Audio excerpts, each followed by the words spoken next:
Ore e ore di lavoro per i vigili del fuoco impegnati per tutta la giornata dopo l'esplosione della villetta costata la vita a Luigi Rossato a mettere in sicurezza l'intera area. È una situazione ormai sotto controllo, completamente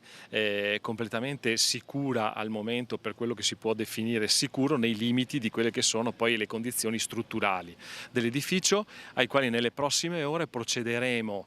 messe in sicurezza le utenze che sono i cavi elettrici e la Telecom, che poi verranno staccati dalle ditte competenti. Procederemo a mettere in ulteriore sicurezza il fabbricato, cioè la restante porzione che è rimasta in piedi,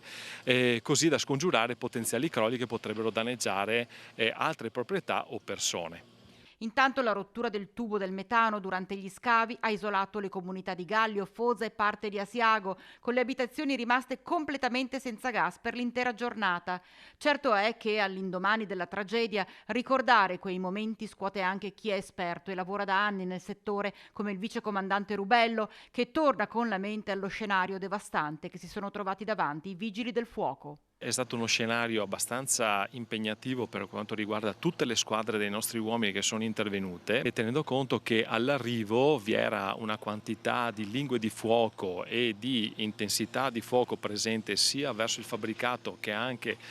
lungo quella che è la parte stradale, che ci ha visti impegnati nelle prime battute a far sì di apportare un primo contenimento dell'incendio, per poi proseguire naturalmente verso il fabbricato stesso.